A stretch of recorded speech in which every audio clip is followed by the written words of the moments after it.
discharge. She has been elected as the 2023 Darcy Distinguished Lecturer by the National Groundwater Association and Groundwater Foundation. That is very, very great news. Congratulations, Alicia. And today her topic is submarine groundwater discharge far from the shore, how far is far? Alicia, time is yours. Thank you very much. I really want to, again, I've already done this, but again, thank the organizers, current and past, for setting this up. This has just been such a wonderful opportunity over the last 3-4 years now. I mean, it's really cool. Let me share my screen, which you would think I would know how to do better by now. There we go.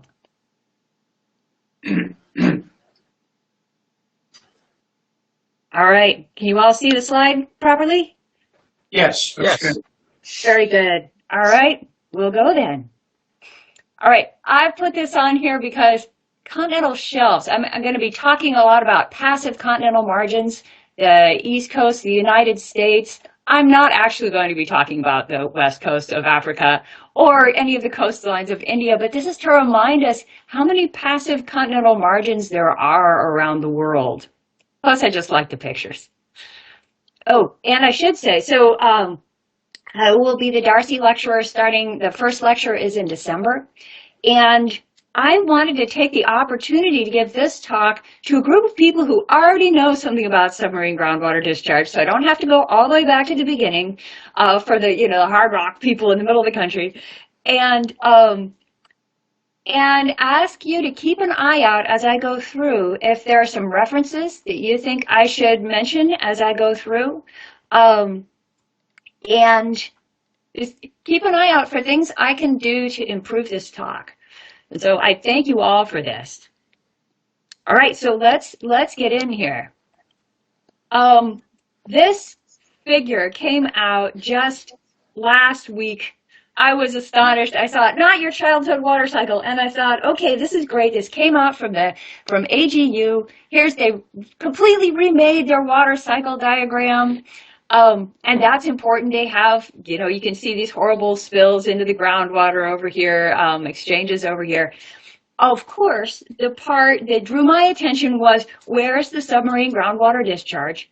And here they have it. They have fresh groundwater discharging, and it is cool that they have confined aquifers. This is a step forward in any of these big hydrologic cycle diagrams. But I'm really interested in, and I hope you will see through this talk, I'm really interested in the saline submarine groundwater discharge, right? Because we know that the volume of saline submarine groundwater discharge is larger than the volume of fresh SGD.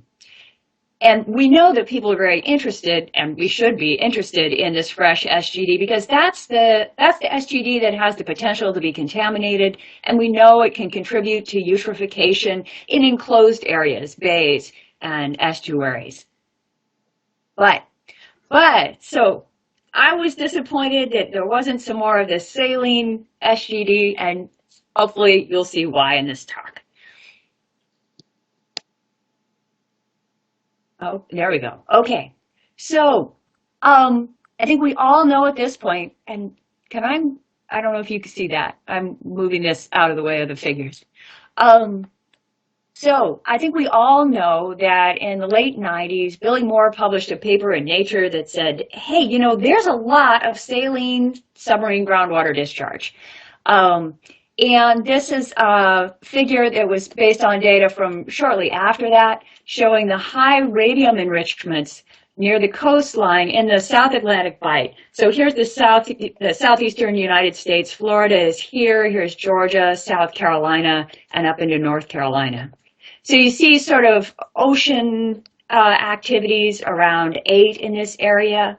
And then nearer the shore, you see much higher activities. And there was no other good explanation other than radium-enriched groundwater was discharging to the ocean in large volumes, right? And we see here the figure showing the number of papers published on SGD up through 2008, and we're the community that started doing that. So by 2010, Billy had continued looking at this, and by 2010, we knew that saline SGD exceeds river discharge in the South Atlantic Bight. So in this bight here, more volume of SGD than river discharge. And we know that this saline SGD is enriched in nutrients and other things, carbon, compared to surface water or river water.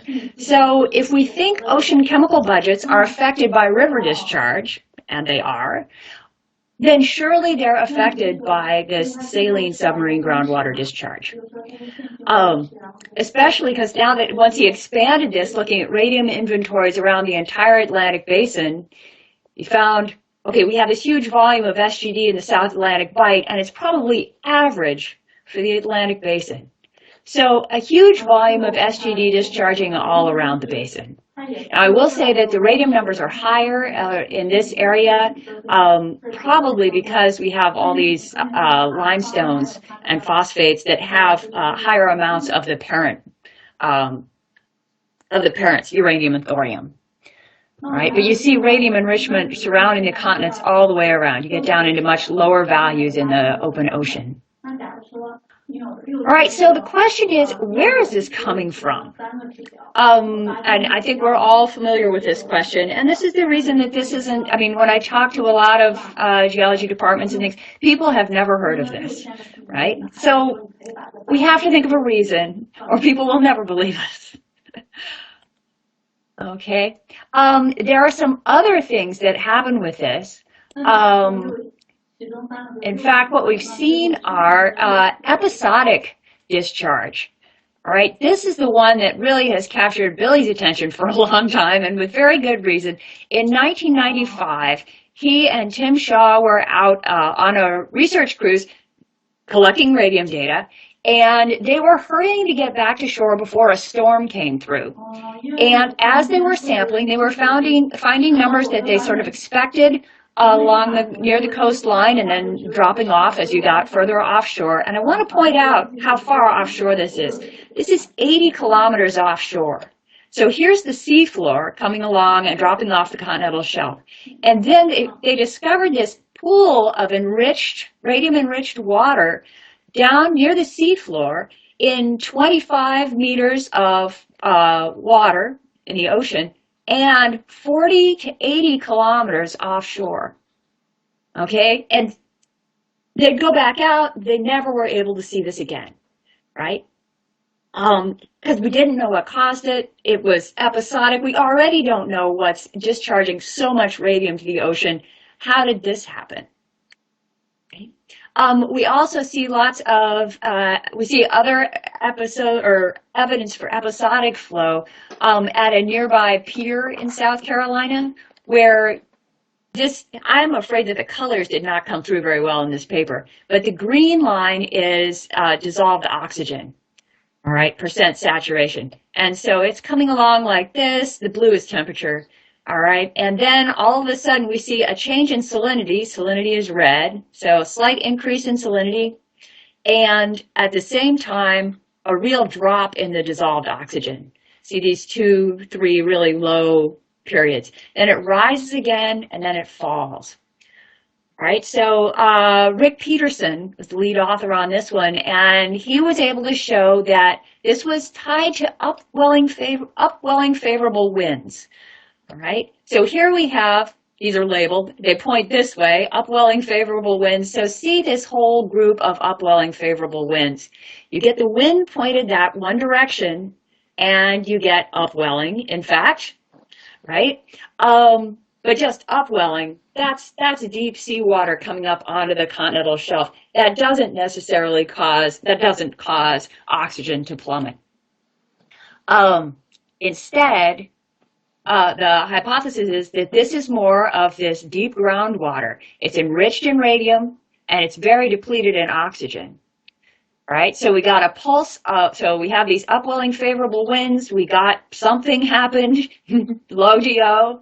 All right, then during this calm period, the DO recovers. All right, and then we get more upwelling favorable winds, the DO plummets again. Okay, so we see these pulses of saline submarine groundwater discharge. And again, what's the cause going to be of this? All right, now, I was at the Geological Society of America 2 weeks ago, and I saw this figure or variation like 8 times. All right, this does not explain groundwater discharge tens of kilometers offshore, nor does it explain the periodic discharge. This is, I do want to say, the Zhao and Post textbook. I enjoy their conceptual figure, but no other textbooks seem to be able to get away from this. So this is our job as the SGD community to finish getting the word out, because our figures, by and large, are way more complicated than this when we talk about SGD. Right? So I chose one from Bratton in 2010. And he likes to think of it in 3 different scales. The local scale, the embayment scale, this is the one that I'm showing. The local scale has the upper saline recirculation zone. It has our classic freshwater saltwater interface. All right, the nice thing about the embayment scale is it starts to include confined aquifers stepping down. And he has a larger scale too that is really interesting. If you look at the figure from Taniguchi et al., now let's think about this. Tens of kilometers offshore, if we just start looking at the scale here, we need something that reaches, here are tens of kilometers. Well, there's a kilometer. There's tens of kilometers. What do we got out here? It's compaction, convection, gas bubbles, right? Gas bubbles are not driving these pulses of submarine groundwater discharge, right? I think they're an interesting thing that we need to explore some more, but it's probably not driving this. So we don't have a driving force in our common diagrams that reaches this scale or that explains this periodic discharge, right? We could say gas bubbles maybe, but I think that's because we don't know very much about gas bubbles yet. So we have an interesting problem, right? Our conceptual model for coastal groundwater flow, it needs updating, right? So that doesn't mean that people didn't investigate this. And I still really like Hai Long's paper from 1999, thinking about just tidal fluctuations. How much of this can tidal fluctuations explore? And this figure is from Jeff King's paper in 2010. But you can see the whole idea. You've got a sloping surface of a beach, for example, and the tide's going up and down. How much water can you pump in and out of there? Early, Billy's estimates were lower, but by the time Billy's estimates were revised by 2010, neither of these things explained more than 10 to 20% of the radium flux. And you can see there were a simple conceptual model, a homogeneous aquifer down to some depth. And I think one was 30 and one was 300 meters. And the tide going in and out. And it had to be done. This was an important thing to test. And an analytic solution was absolutely the right way to do that, to just try it and find out. But it doesn't seem like tides explain it, right? At least in this conceptual framework. So another explanation that came out later was Holly Michael's work in 2016, thinking about heterogeneity. And we saw some more of that at the Geological Society of America meeting, about how heterogeneity just increases the amount of mixing in tidal zones and in mixing zones in general. All right, and so what we saw here is if you have an equivalent homogeneous aquifer and you're putting fresh water in from a continent, and here's the salty water, here is the flux of fresh and saline groundwater. If you use this heterogeneous distribution, you get a very, very different distribution of salinity. The centroid of the mixing zone moves seaward significantly. And if you look at this, you can get reasonably fresh water, well, brackish water here, 50 kilometers offshore, just because of this increased heterogeneity. And note the spatial continuity between these. I picked this one on purpose. But look how much more exchange you can get. Because you have this density gradient spreads out over a much larger area, you can get a lot more flow. Seems like an order of magnitude. So this seems like something that very much needs to be considered in terms of getting that volume of submarine groundwater discharge that's indicated by the radium isotopes. But it doesn't, this one doesn't explain the pulses of submarine groundwater discharge particularly well. We could talk about fingering and changes and things, but it doesn't connect too well with the whole idea of winds that we have built in our mind for these episodic flux events, right? So we finally decided it was time to go out and look. All right, radium is such a powerful tracer. It really lets you know how much water is getting into your surface water.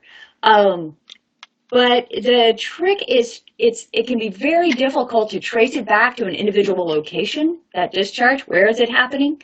And you can, Billy reminds me of this all the time. You can tell when the discharge happened because you can look at the ratio of radium isotopes and think about decay and how long it's probably been since that discharge from the seafloor.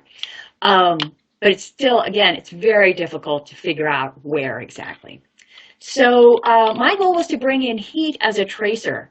And I think this group is generally it's familiar with heat as a tracer, but I just like to include these figures showing this as you have daily or seasonal transitions in temperature, you get these envelopes, all right? And if groundwater flow is upward, that envelope is pushed upward. If groundwater flow is downward, the envelope is pushed downward. This one shows actual, hey, let's look at the temperature, and we can see colder groundwater and warmer surface water moving in and out of this system, right? So this was our approach.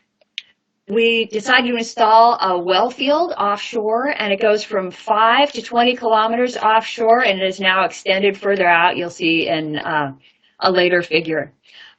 This goes in water depth from, you can see 20 meters, almost 20 meters, more like 15 meters, back to only about 6 meters out here. And you can see it's also in a somewhat regular grid. Our hypothesis here was that if there's this much saline submarine groundwater discharge to this coastal ocean, it shouldn't matter where we look. We should be able to see some signal of this groundwater discharge. So we kind of went with the grid on purpose. And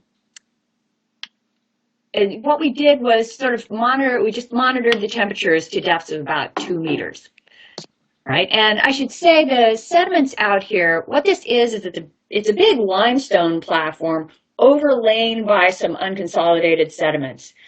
Closer to shore, this wedge of unconsolidated sediments is thicker, and there are more preserved marshes and filled channels and things like that. So there's more mud closer to shore. And as you get further offshore, it gets sandier, but also by the time you get out here, there isn't very much sediment cover. And our approach is to install things in unconsolidated sediments, so we don't have good data from this far out. We just weren't able to install things very well. We do have cores and have some idea what's out there, but not very much data.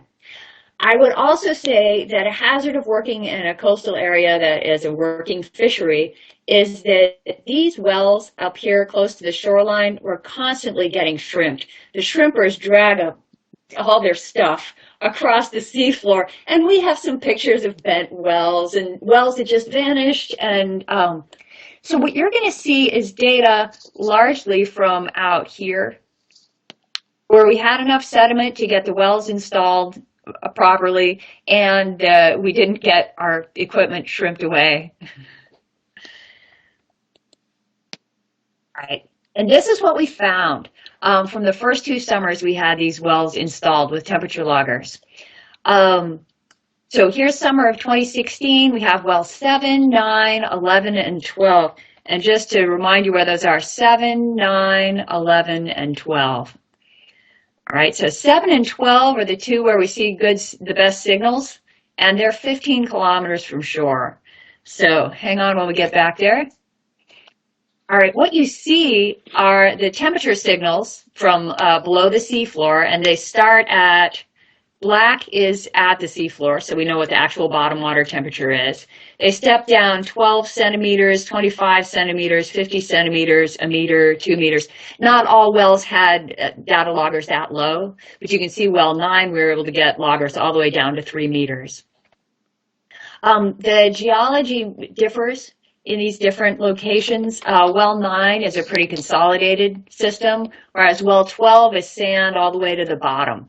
Well 7 is sand at the top and then some lower permeability layers.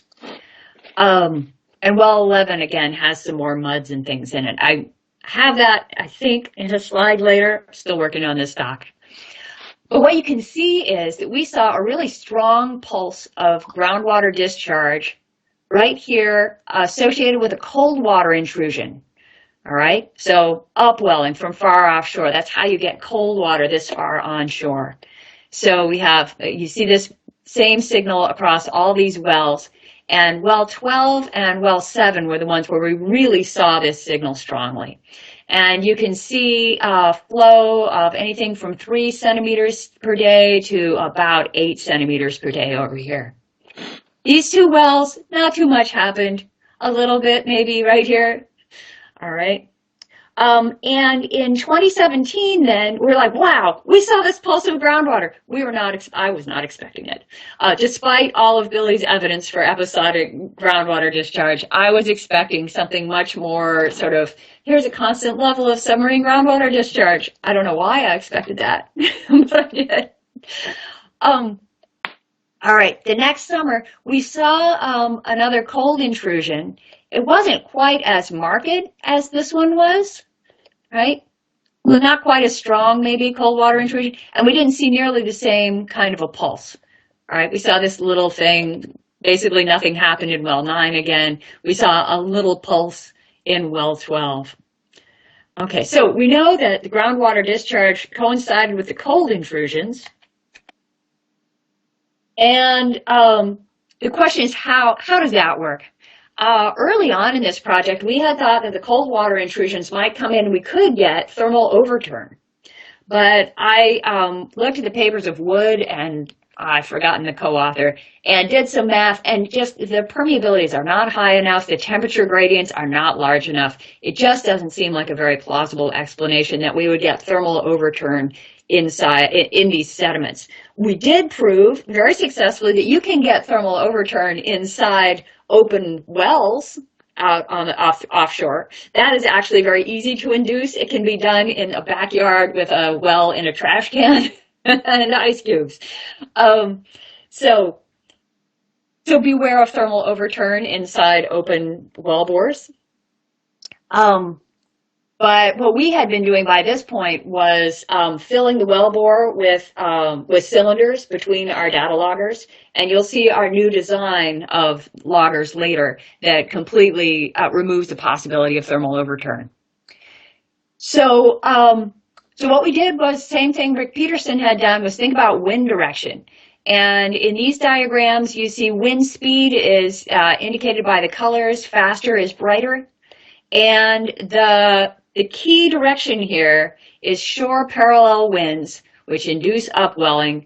And you see a big pulse of shore parallel winds right here associated with this pulse. And this later summer, there was a little bitty thing. There was some cooling, but you can see visually the difference in the wind patterns these 2 summers. So at least we were able to figure out, okay, we see why we didn't get a pulse the next summer. All right, but the question is, wind doesn't induce groundwater flow directly. All right, so the question was, how does wind affect, how does this whole event drive groundwater flow? So we started looking at at sea level. All right? This down here is a 33-hour running average of the tide. So you aren't seeing mostly the giant fluctuations. You can actually see fluctuations more in the mean water level. And what you see here, and this doesn't go back all that far, it goes back just the beginning of June. It turns out you go all the way back to April, sea levels were high up here. And then this deflection here with this wind is the first time sea level falls. And this is a 20-centimeter drop in sea level. And if you count from here, it's a 50-centimeter drop in sea level. Right? But just thinking long-term, sea level falls, groundwater discharges. We don't see anything like that same pattern here. We do see that sea level is lower, but it's not as low, and you can see that it's been that low recently. Right? So this isn't a new thing in this summer of 2017. So we were still at this point scratching our heads, but at least we had found some kind of actual hydrogeologic reason that groundwater might discharge. The question is, why is it doing this 15 kilometers offshore, right? If we have tidal fluctuations, the water should be discharging right near the coastline, right? Okay, so let's think about this a little bit more. We wanted to think about this just a little bit more about sea level. So this is zooming in on sea level and demonstrating a little more clearly that it really is sea level. These are different running averages of the tide, 33 hours, 11 days, 44 days. All right, and the same velocity. So you see running along here and then this pulse of groundwater discharge. Here, if you look at the sea level, the various ones, I like the 11-day one, because it shows, and this does go back to April, it shows this period of reasonably high sea level and then this drop in July and August, right? If you plot sea level and submarine groundwater discharge, it's not pretty because it's all about changes in sea level. It's not so much about the absolute. But this does at least give you some kind of indication that the groundwater discharge increases as sea level falls. The relationship wasn't very close at all in 2017 just because we had a lot less exchange. You can still, with your eye, see where there was a pulse of groundwater discharge, where there was a drop in sea level, but you wouldn't want to hang your scientific hat on something with an R-squared of only 0.09. But you can still sort of see a relationship.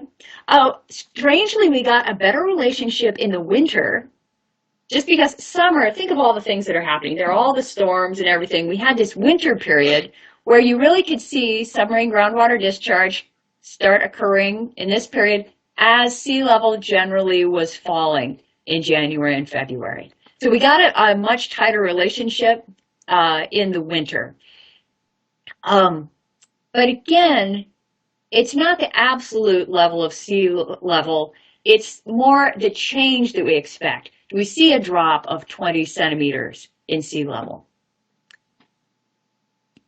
So what we're seeing is flow that occurs once you sort of have 10 days of low sea level. This is another thing I want to point out. We see this drop, and it's still a few days before we start to see this real pulse. So there's also something of a lag built in here. And you can see it, even though we know this relationship isn't strong, you can see it here too. We see a drop, and this takes a little while to ramp up. So this is something we're still working on, I'll be very honest, is the lag. I wanted to think also about previous episodes of submarine groundwater discharge. So this was that original figure that I showed you where there was radium-enriched seawater across the seafloor for 40 kilometers, between 40 and 80 kilometers offshore. And I wanted to show you the sea levels for there. So you come along here, the tides are, you can ignore this sea surface height anomaly, the black line. It's too smooth to be useful. At the time we were still working with it, but I don't think it's a useful thing here. What is useful though is you can see sea levels hanging out around mean sea level and then these really sharp drops in 1998. All right, and this is when Billy and Tim were out making their observations. So you could see that if groundwater discharged here, it could still be hanging around just a few days later for Billy and Tim to collect. This is the time period of those low oxygen events that we saw in that early slide, right? So here's the one that we were looking at is here. Following this period of reasonably high sea levels, a huge drop, and then another significant drop, right? This is what we were looking at this period.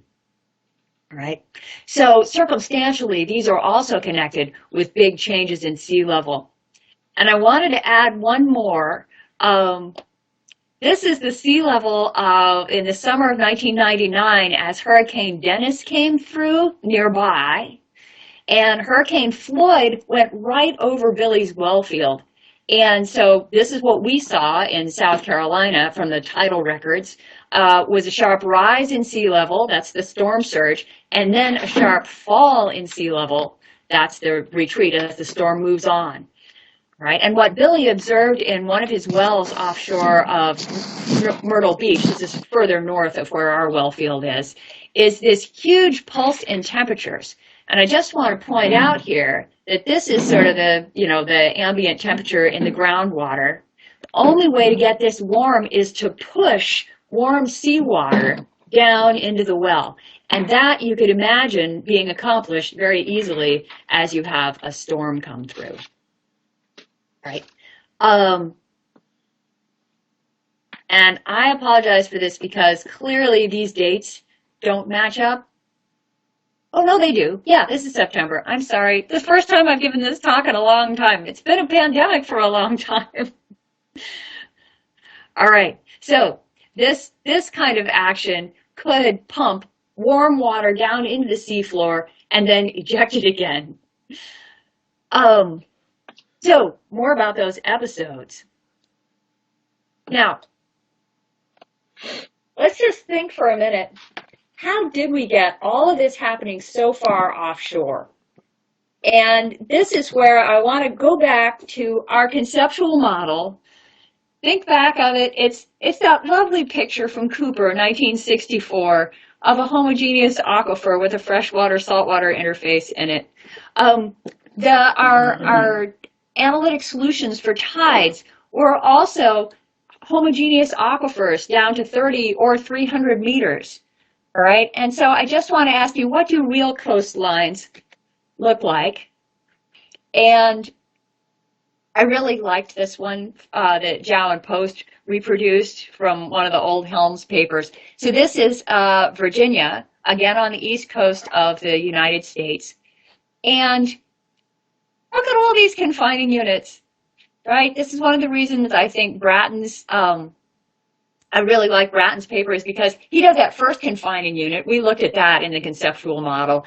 But think how many other confining units there are going down through all of our coastal systems. I know there are coastal systems that do not have confining units in them, but most of us live on coastal plains and have this series of stacked coastal aquifers. Right. So I actually would like to talk about that in the comments after about places where this might not be true, because it's true so many places. All right. So I want you to start thinking about what happens if a confined aquifer intersects the seafloor offshore. And I want to also just show a conceptual model. Charleston is about 30 miles south of this picture. So this is another part of South Carolina. This is the North Inlet Salt Marsh. And the South Carolina Field Lab, the Baruch Marine Institute, is up right here. So this is our local field area. And Tyler Evans wondered what was going on beneath this area. And we were able to work with DNR, our Department of Natural Resources, to install some wells in this area to get some ground truth. And what Tyler was interested in was where is the freshwater saltwater interface in each of these aquifers as you go down. But what I'm interested in right now, and what we're interested in here is a confining unit that is about 5 meters depth below sea level, and it intersects the seafloor. This one's only about a few kilometers offshore. This deeper confining unit, which is about 10 meters below sea level, intersects the seafloor about 15 kilometers offshore. So this aquifer outcrops on the seafloor about 15 kilometers offshore. All right. What if this is what's happening in our well field? Right? Is that we know when the tide goes up and down, it feeds water into salt marshes that drains back out. We know it goes in and out of these first couple of confined aquifers. Well, there's another confined aquifer below that, and another confined aquifer below that. And the tide is going up and down all across here.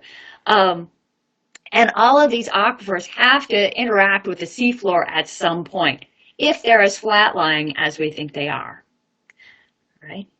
So that is my explanation for why we're seeing these pulses of groundwater discharge so far offshore.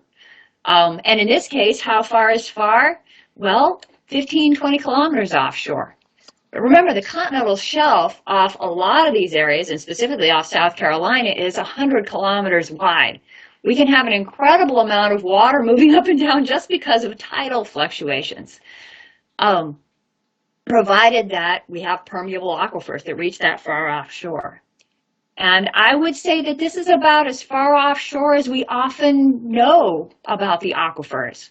You go about 15 kilometers offshore and there aren't that many wells, right? So let's return back to this picture. We have a conceptual model now. The tide goes up and down. It drives flow in these confined aquifers as well as in these tidal marshes. And there are a lot of confined aquifers that intersect the seafloor. Now, with this new conceptual model, we were like, well, this is great. Let's just make a 1D numerical model that represents a confined aquifer that intersects the seafloor. We'll put the tide in, all right, and this is, again, a 36-hour running average. So here's the tide. This is 2016, when we saw that first pulse of groundwater discharge. And we'll just try some hydraulic conductivities and see what the discharge should be.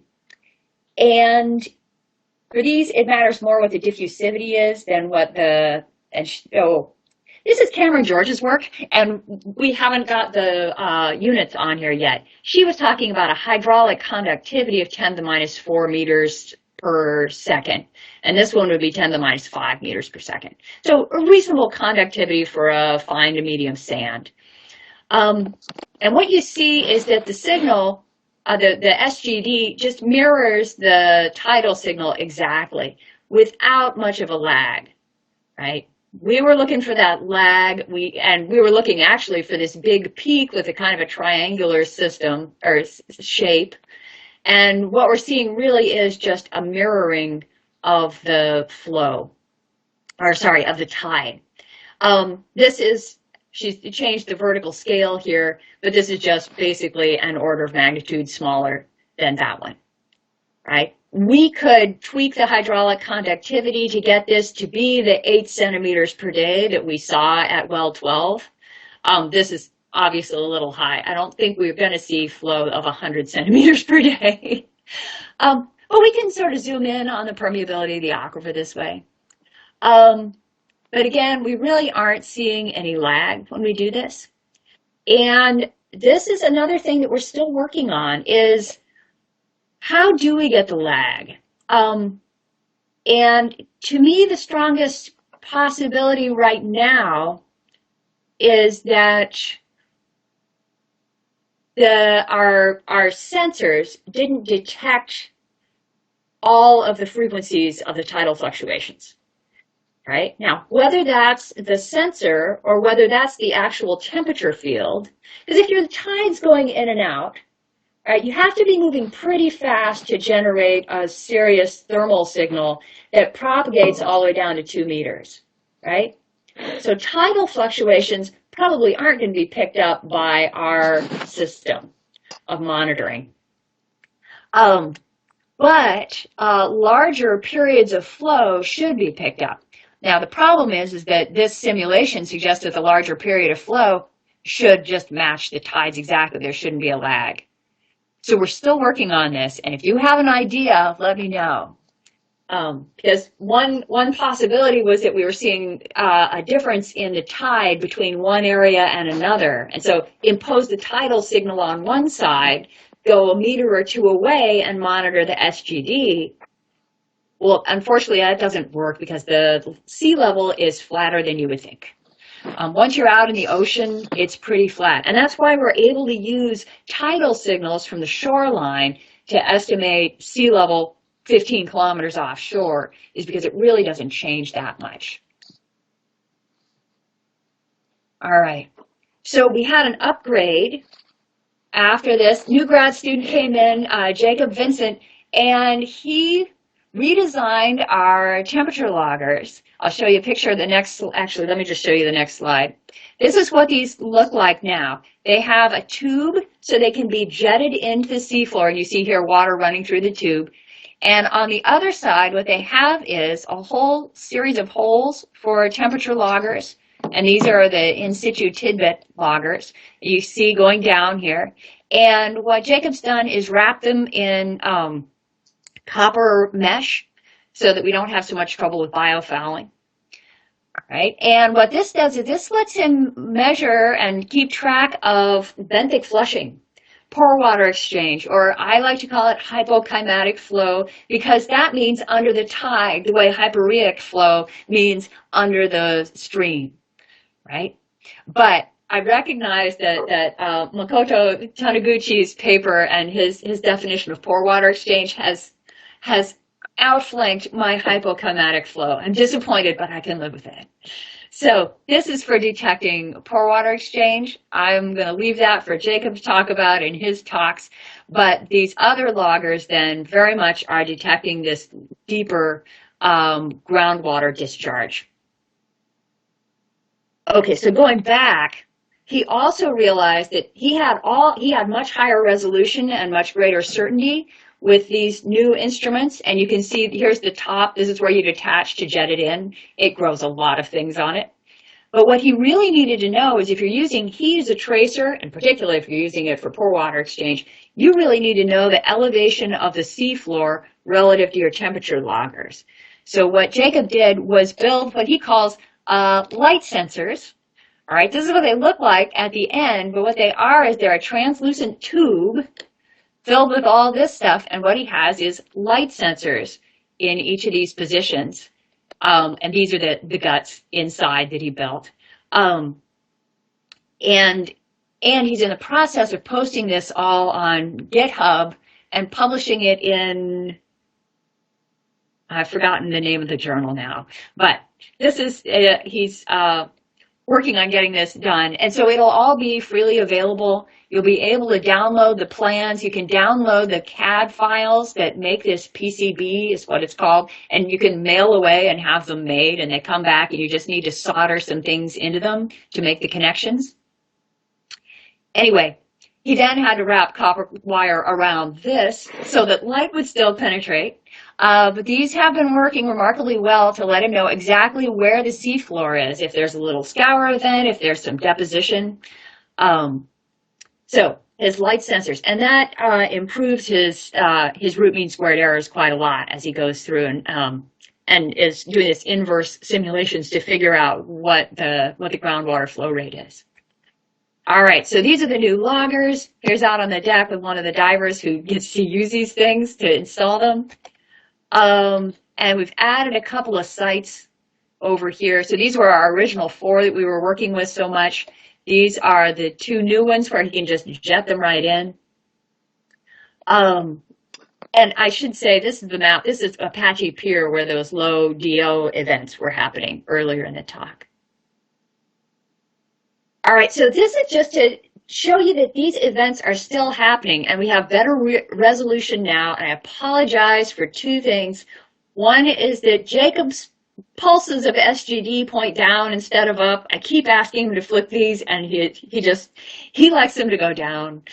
And he's also reporting these in meters per year. So divide by 3 to get centimeters per day.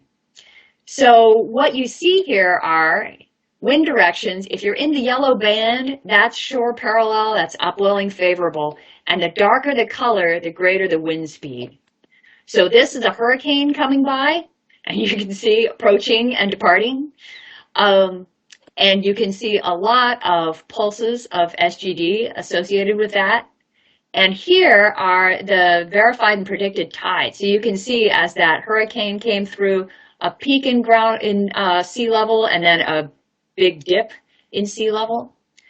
You can see periods where you have sort of weak shore parallel winds and then a really strong period of sustained shore parallel winds. You get these pulses of discharge. Here's a nice strong period of shore parallel winds and a big pulse of discharge, and then this big storm. Right, so what we're seeing is more confirmation of wind events and submarine groundwater discharge. The resolution has improved now, and we're not seeing as much lag, but it does take some time to get the water moving, basically. Once you start the winds, it takes a little time to get the water moving. It takes some time to get sea level actually worked out. This figure shows 3 more years, 2018, 2019, and 2020. You were just looking at 2019. And so you can see that these pulses happened every year. We had that 1 weak year in 2017, but since then we have seen these pulses every year. And what we did, this is a paper that I think will be accepted sort of any minute, that Billy Moore has written, where this is the first time we've finally been able to predict when there should be a pulse. So we were hanging around in the summer and noticed this really long trend of shore parallel winds, and we were able to mobilize a cruise, go out, detect a radium signal. And it wasn't a strong signal of SGD right where we were, but Billy is constructing a picture where it's a much larger area. And once you discharge this submarine groundwater discharge, imagine you have all this upwelling. It means a lot of water is moving parallel to the seafloor, right? So you can get a radium signal from elsewhere. So that's part of the interesting things that are still moving forward. Okay, so what? This is, I promise we're almost done, wrapping up. So what? We've been saying now for a decade, more than a decade, that submarine groundwater discharge contributes huge amounts of nutrients and carbon to the coastal ocean, and that everyone should pay attention to us. And quite a number of everyone's have been saying, yeah, there's a lot of nutrients in the ocean. Those are just recycled. And the one important thing to point out is that they aren't just recycled. Sea level has been rising for 7,000 years, which means that salt water has been entering terrestrial sediments for 7,000 years. So some of these nutrients are very much not recycled from the ocean. These are things that were stored in the sediments thousands of years ago that are being remobilized. Another argument here, and this is from Jay Pinkney, a marine ecologist, is that benthic microalgae, these are little green things that live in the top like 2 millimeters of the seafloor. They live there on the sand, right? And it turns out that in shallow continental shelves like this, the sun penetrates down to the seafloor, and the benthic microalgae are actually the major primary producers in this area. So the benthic biomass looks like it exceeds the phytoplankton biomass by a factor of 4 to 6.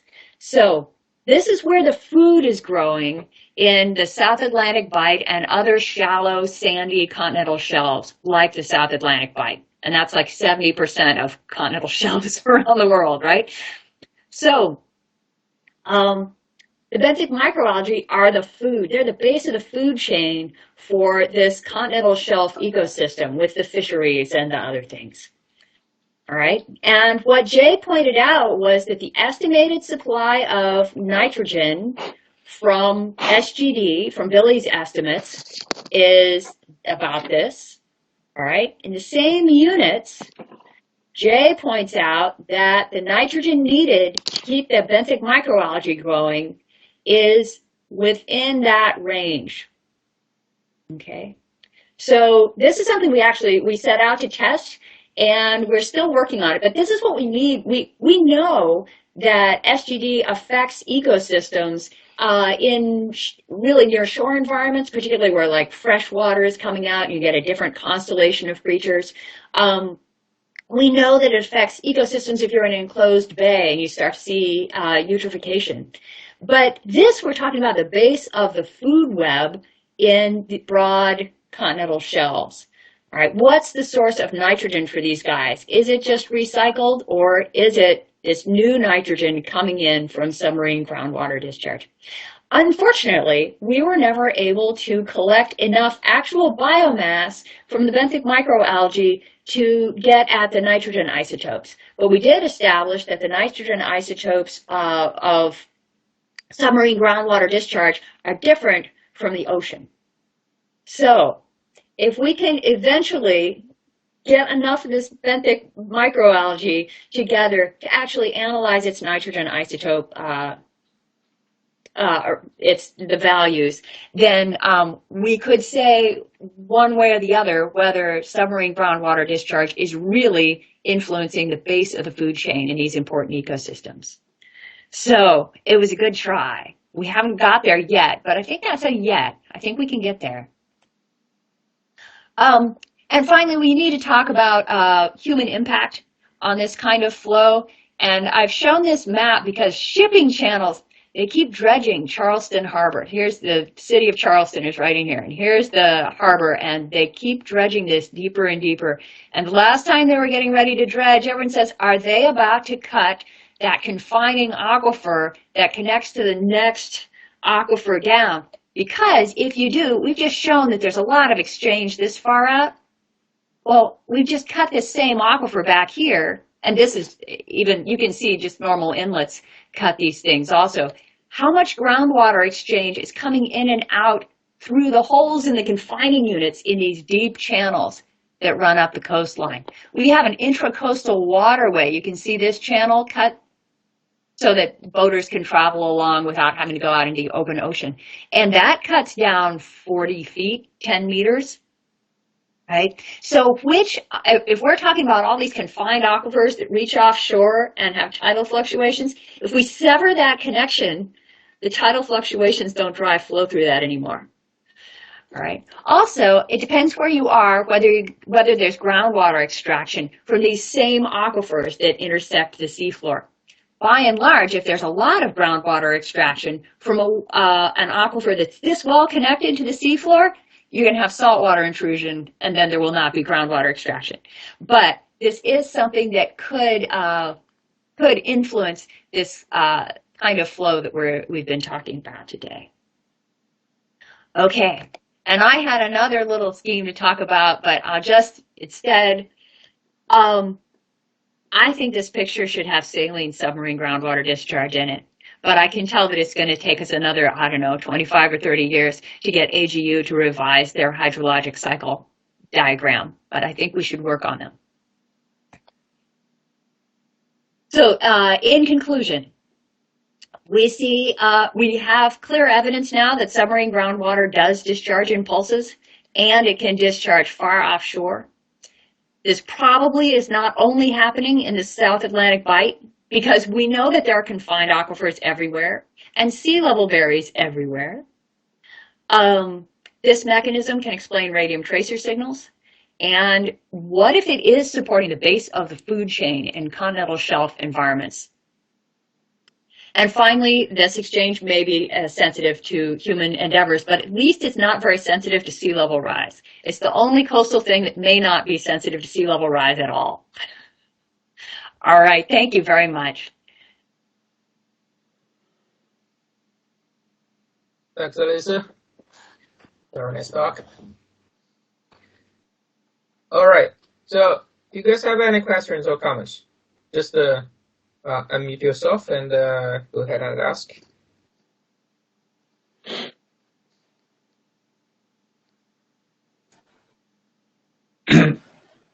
So, Chow, I have a question. Go ahead, Bill.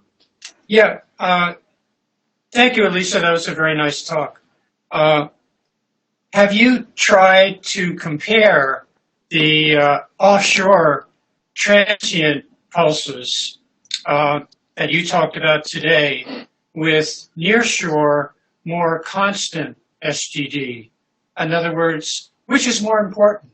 The offshore on the shelf, where it's not continuous, but if the winds are right and the sea level is right, you get some pulses, or near shore, where the SGD is relatively more constant than what you're seeing. I think there are two ways to answer that. One is to say, hey, we tried the nearshore stuff using those analytic models, and we got 10 to 20% of it. So certainly that affects it, or certainly that contributes to the radium signals, the nearshore pulses. My comment is that, Billy's hypothesis all along was that we could get this radium signal by just having a fairly small amount of groundwater exchange spread across the entire continental shelf. And that's my argument, is that we can have 6 or 10 confined aquifers all exchanging seawater far offshore, where the stuff right at the shore is sort of stuck. But I will say that Tyler Evans, in working on this system, he showed that if you just have a fairly regular tidal signal, just sinusoidal tides, then you do get more flow from the salt marsh than you do from these two aquifers offshore, simply because you're filling and draining the salt marsh every day, twice a day, right? These guys only have flow coming in and out the sides or across the seafloor twice a day, every day. So he found that you had more flow from this marsh system, which is 5 kilometers across. So if you don't have a marsh, if you just have a beach, these are not going to be too different. Certainly you have filling and draining in the beach, which is more than just flow in and out of a confined aquifer. But I think what we're looking at here is the radium signal is probably a combination of the two. And my guess is it could be as much as a 50-50 kind of a split, that it may be even more offshore. So we'll have to, we're still working on that. Okay, thank you. All right, and any other questions? Did I miss any good papers that I should have been citing in this?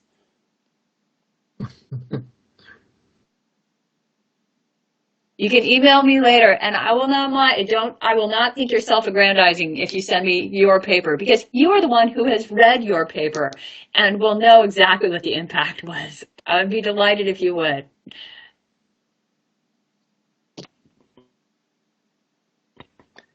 Hey, Butao, I have a question.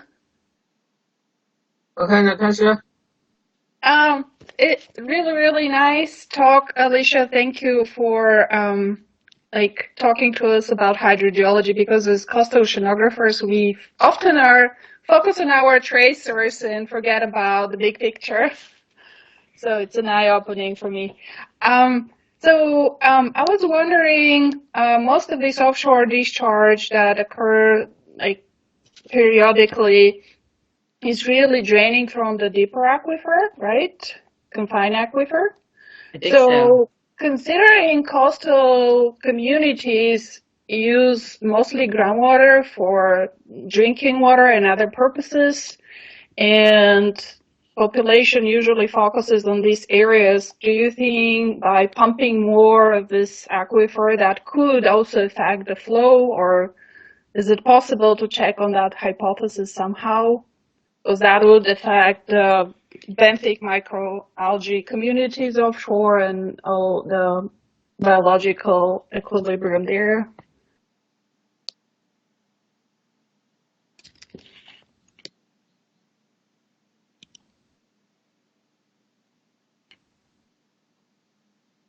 Where I am, there is groundwater extraction, but it's from the very deep aquifers, like 600 meters. And so, yeah, that doesn't connect to the seafloor, no matter what I say about confined aquifers reaching the seafloor. It does not connect. And as I said before, I think a lot of places, if there was serious pumping from those shallow aquifers that would connect to the seafloor, I think they'd get saltwater intrusion by 2020, right? So there may still be some small-scale operations where people have reasonably shallow wells and aren't withdrawing that much, where I think this could affect it. But I would say in working with Jay Pinkney on the benthic microalgae, we were hoping that we would see patterns, around well 12, we see all these pulses of groundwater. Maybe we'll see way more benthic microalgae. We didn't. The patterns of benthic microalgae are really hard to parse. So that we'll have to see. Okay. Thank you. Alicia, instead of thinking about the benthic algae, have you ever think about the benthic forum? I confess that is a huge weakness in my background. I don't know anything about benthic forams, and I don't have any collaborators who I can learn things from. You can tell I'm a hydrogeologist. When I got into this, I had never been to sea. I had never done any of this. So I have learned so much from Billy, an oceanographer. Cameron George, my PhD student, has a master's in oceanography. I've been sponging off my co-authors, and I don't know any foraminifera people. Yeah, Gloria in our group, she's working on benthic forums, and she's also building up some elemental composition, as a proxy for SGD and hypoxia. I didn't realize that is the problem to prove, the SGD proves the new nutrient source. However, after I heard what you talked about, I think maybe a forum could be a better candidate to do so.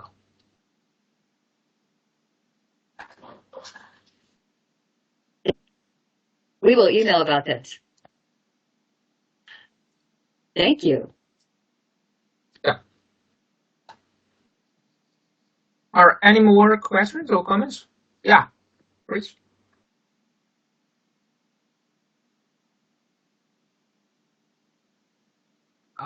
Please go ahead. Is that Chris, right? Yeah. Am I pronouncing your name right? Yeah, go, Chris. We can't hear you. Oh, you're muted. Chris, just unmute yourself and talk.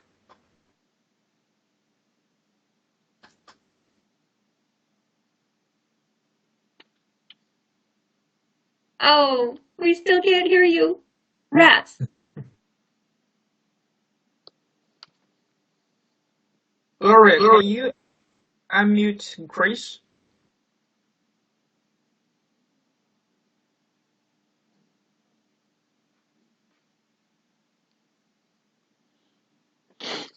I still can't hear you.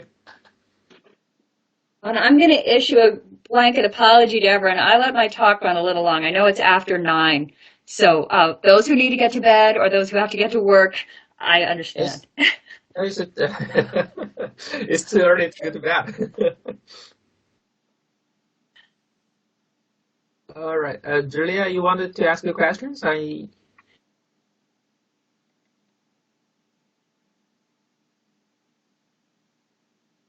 No? Any more questions? Do you still have Chris? I'm not sure. Maybe he had to leave, poor guy. Well, I'm hoping to. Oh, yeah, he had to go. Rats. Okay. I think we probably had better let everyone go. I want to thank everyone again so much. Thank you. Thank you, Alicia. And Gloria and Tony already record the whole talk, and they will redistribute the record on website very soon. So even colleagues who don't have the chance to listen live, they can listen the record. Thank you again, Alicia. Thank you for the opportunity. Thank you. Bye. Bye. Bye. Oh, ciao. Thank you. Thanks, Alicia. Good talk. Thanks again. See you guys again soon. Yeah, see ya. Do you know who the next speaker is yet? I think it's Bayani. Bayani agreed to give a talk.